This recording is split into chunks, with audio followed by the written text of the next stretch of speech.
పరిపాలన చేసినటువంటి మీరు మల్లన్న సాగర్ దగ్గర భూసేకరణ చేశారే, అనేక ప్రాజెక్టుల దగ్గర భూసేకరణ చేశారే. ఏనాడు కూడా మేము ప్రజాస్వామ్యయుతంగా గొంతెత్తి ప్రజల పక్షాన్ని మాట్లాడాం తప్ప ఎప్పుడు ఈ రకమైన దాడులు చేపించలేదు కదా. ఈ రకంగా లేకపోతే ఒకళ్ళు తలబారు కొట్టో, లేకపోతే బట్టలు చింపటో, లేకపోతే ఇంకో రకంగా చేయటం, లేకపోతే ఇంకోళ్ళు రెచ్చగొట్టే కార్యక్రమాలు చేయలేదు కదా. న్యాయస్థానాలు ఆశ్రయించారు, యంత్రాంగం దృష్టి తీసుకొచ్చారు, పత్రికల ద్వారా ప్రజలకు తెలియజెప్పారు, ఉన్న వ్యవస్థలన్నింటినీ వాడి మేము దృష్టి తీసుకొచ్చాం. ఏనాడు ఇటువంటి దుర్మార్గ కార్యక్రమాలు చేయలేదే.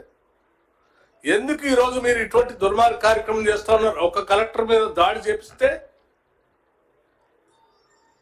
ఇక ఏ జిల్లాలో కూడా ఎటువంటి పరిపాలన సంబంధమైనటువంటి కార్యక్రమాలు జరగకుండా భయభ్రాంతులు సృష్టిద్దామని అనుకుంటున్నారేమో చాలా స్పష్టంగా చెప్తా ఉన్నాం. ఈ ప్రభుత్వం అత్యంత ప్రజాస్వామ్యయుతంగా ఉంటుంది. అలాగే చట్టాన్ని అమలు చేసే ప్రక్రియలో కూడా చాలా స్పష్టంగా ఉంటుంది. మీ కుట్రలు ఈరోజు దాడి చేసినటువంటి ఆ వ్యక్తి మీ పార్టీకి సంబంధించిన వ్యక్తి అని మీరు ప్రకటన కూడా చేసుకున్నారు. ప్రకటన చేసి ఏమన్నా తప్పు జరిగింది, పొరపాటు అయింది అని ఏమన్నా సన్యాసి ఇచ్చారా సమాజానికి కానీ ప్రభుత్వానికి కానీ అంటే లేదు. అదేదో గొప్ప పని అయినట్టుగా చేస్తాను. నేను అడుగుతా ఉన్నాను, 10 సంవత్సరాలు ఈ రాష్ట్ర ముఖ్యమంత్రిగా చేసిన కేసీఆర్ గారిని అడుగుతా ఉన్నాను. మీరు ఈరోజు ప్రతిపక్షంలో ఉన్నారు, ఇది కరెక్టా? మీరు బయటకు వచ్చి మాట్లాడండి. మీకు బాధ్యత కలిగిన ముఖ్యమంత్రిగా 10 సంవత్సరాలు చేశారు.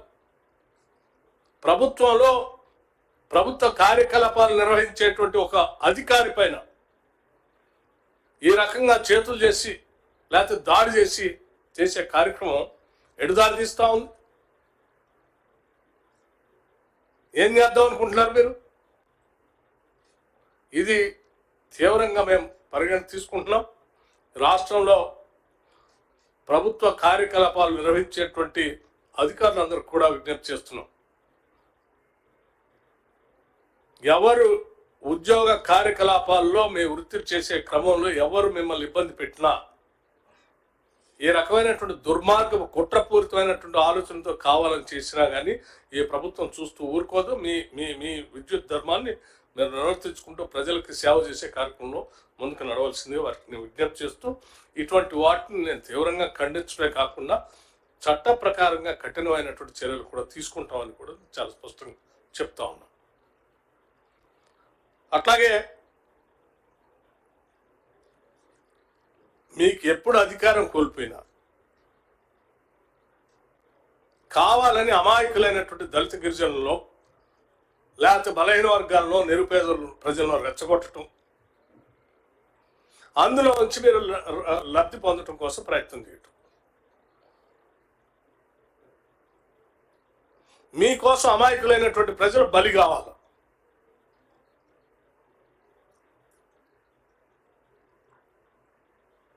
ఆ రోజుల్లో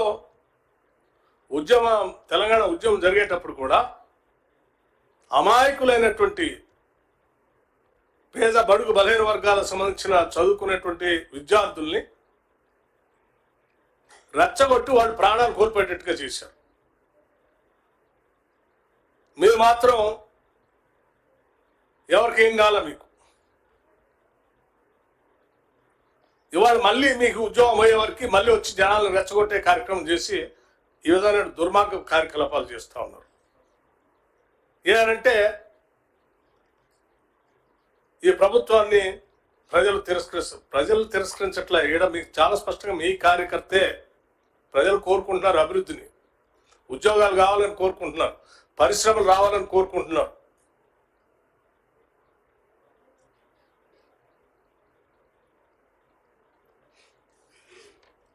ప్రతీక్ జైన్ ఒక నిబద్ధత కలిగినటువంటి జిల్లా కలెక్టర్. ఐటీడీఏలో అమాయకులైనటువంటి గిరిజనుల కోసం ఒక మంచి కార్యాచరణ పథకంతో పనిచేసి భద్రాచలం పరిసర ప్రాంతంలో మంచి పేరు తెచ్చుకొని వచ్చినటువంటి అధికారి, నిత్యం పేద ప్రజల కోసం పనిచేసేటువంటి అధికారి.